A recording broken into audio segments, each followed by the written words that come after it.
చూడడమే కాదు, ఆయన మెచ్చుకోవడం, చాలా మంచి సినిమా తీసుకున్న నారాయణమూర్తిని మళ్ళా అభినందించడం. ఇది కేవలం విద్యార్థులే కాదు, తల్లిదండ్రులే కాదు, ఉపాధ్యాయులు మొత్తం అందరూ కూడా చూడదగ్గ మంచి సినిమా తీసావని ఆయన ఇలా చెప్తుంటే నాకు చాలా ఆనందం ఉందండి. వారికి హృదయపూర్వకంగా ధన్యవాదాలు చెప్తున్నాను సార్. ఈ సినిమా ఈ నెల ఆగస్టు 22వ తారీఖుని రిలీజ్ చేస్తున్నానండి. ఓ ప్రేక్షక దేవుళ్ళరా, మీరు చూడండి. నా చిత్రం ఏమాత్రం బాగున్నా సరే 10 మంది చెప్పండి, ఆదరించండి. నేను ఇంకా ఇలా చిత్రాలు తీయడానికి నాకు శక్తిని ప్రసాదించండి. వందనాలు మీకు. Thanks a lot. Thank you. ఈ టైం కూడా వచ్చారు మీరు పాత్రికేయ మిత్రులరా, మీ దండం పెడుతున్నాను. పాత్రికేయ మిత్రులరా, వందనాలు మీకు.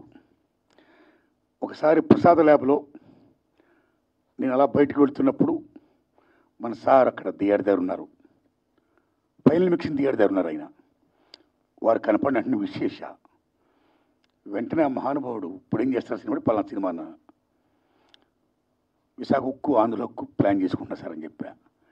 ఆయన ఒక మాట అన్నారు, నారాయణమూర్తి గారు మీ సినిమాలు సక్సెసా ఫెయిల్యూరా పక్కన పెట్టండి, మీరు చేసే ప్రతి అటెంప్ట్ కూడా ఒక అచీవ్మెంట్, మీకు ఎప్పుడు ఏ సహకారం కావాలని చేస్తాను అని ఆ మహానుభావుడిని అడగకుండా ఎంతో సహాయ సహకారం అందించాడండి ఆయన.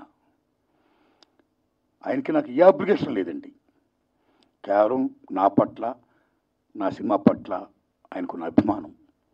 అందులో భాగంగా అయ్యా నేను యూనివర్సిటీ పేపర్ లీక్ అని ఎడ్యుకేషన్ సినిమా తీస్తున్నాను, దయించి మీరు చూడాలి, చూడడమే కాదు మీకు ఏమాత్రం నచ్చినా దయించి ప్రమోట్ చేసి నా సినిమా ప్రజలకు రీచ్ అయ్యేటట్టుగా హెల్ప్ చేయాలి అని నేను విజ్ఞప్తి చేయడం, నా విజ్ఞప్తిని మన్నించి ఆయన అమూల్యమైన టైంను కూడా నా కోసం వెచ్చించి నా సినిమాను చూసి ఈవేళ నా సినిమా గురించి ఆయన మాట్లాడుతున్నారంటే ఆయన నా హృదయపూర్వకంగా ధన్యవాదాలు చెప్తున్నాను. Thanks a lot sir. Please.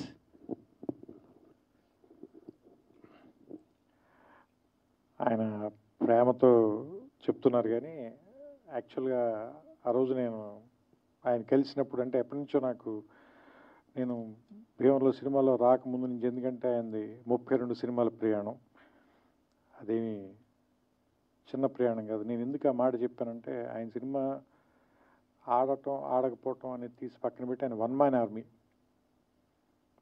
ఆయన దాంట్లో రాజు ఆయనే, సైన్యాధిపతి ఆయనే, సైనికుడు ఆయనే, అన్నీ ఆయనే. సో ఒక్క మనిషి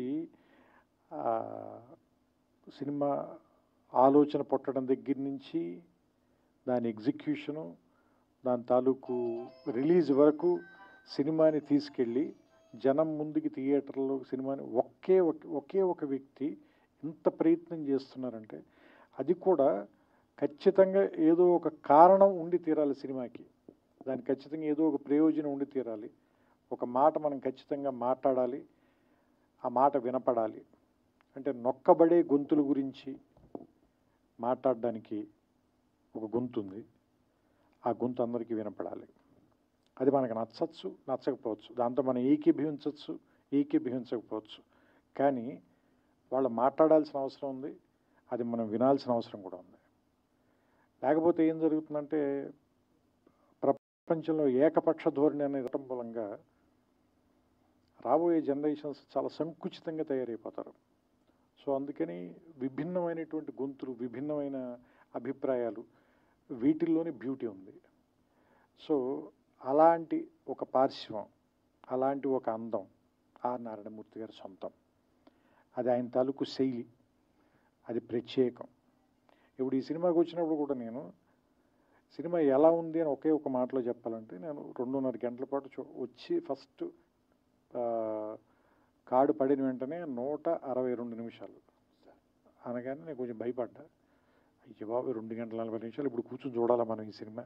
ఫస్ట్ వచ్చే భయం. ఎందుకంటే కరోనా తర్వాత అందరికీ కూడా ఏ సినిమాని కూడా 20 నిమిషాల మించి 30 నిమిషాల మించి చూడలేనటువంటి ఒక, ఏమంటారు దాన్ని, ఒక అది యాంగ్జైటీ అనాలా, అసహనం అనాలా, అలాంటి పరిస్థితిలో ఉంది ప్రపంచం మొత్తం.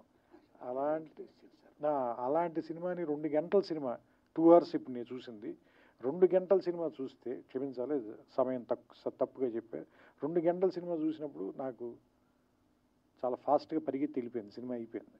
దాంతో విషయం, ఇందులో ఉన్న విషయం, పేపర్ లీకులు, యూనివర్సిటీలు లేదంటే కాలేజీ రోజుల నుంచి విద్యాబోధన ఇంగ్లీష్లో జరగాల, తెలుగులో జరగాల, విద్యార్థులు ఉద్యోగాల కోసం జాబ్ క్యాలెండర్ల కోసం వెయిట్ చేయటం, అక్కడ కూడా లంచాలు ఇచ్చిన వాళ్ళకి ఉద్యోగాలు వస్తుంటే మిగతా తాలూకు స్టూడెంట్లు కానీ మిగతా వాళ్ళ తాలూకు నిస్పృహ, ఇందులో ఏది కూడా మన ఇమీడియట్గా ఉత్తేజపరిచే అంశాలు కాదు, ఏదో ఆలోచింపజేసేవు లేదా నిరాశపరిచే అంశాలు అయినప్పటికీ కూడా సినిమాని చాలా బలంగా పట్టుగా నడిపించారు. నేను అనుకోవటం అది మీ సిన్సియారిటీని అనుకుంటున్నాను. కేవలం మీ సిన్సియారిటీ మూలంగానే మనకి లోపల ఏదైనా ఒక లాంగ్వేజ్ వచ్చే లోపే మీ సిన్సియారిటీ వల్ల బ్రదర్ ఒక్క నిమిషం, అంటే మాకు ఏదైనా లోపల ఒక లాంగ్వేజ్ వచ్చే లోపే మీ సిన్సియారిటీ వల్ల దాన్ని ఏం మాట అనలేకపోతున్నాం. అంటే మిమ్మల్ని ఎందుకు గౌరవిస్తారు అంటే అందరం కూడా, మేమంతా కూడా ఎందుకు గౌరవిస్తాం, మేము కానీ పాత్రికేయులు కానీ మీడియా కానీ లేదంటే ప్రేక్షకులు కానీ ఎందుకు గౌరవిస్తారంటే మీ అభిప్రాయం నచ్చో నచ్చకో రెండు కాదు, మీరు అది చెప్పే తీరు, దాన్ని మీ అభిప్రాయాన్ని మీరు ముందుకు తీసుకెళ్ళటంలో మీకున్న నిబద్ధత, మీ సిన్సియారిటీ, దాన్ని మాత్రం ఎవ్వరు క్వశ్చన్ చేయలేరు. అది మాత్రం మీ సొంతం.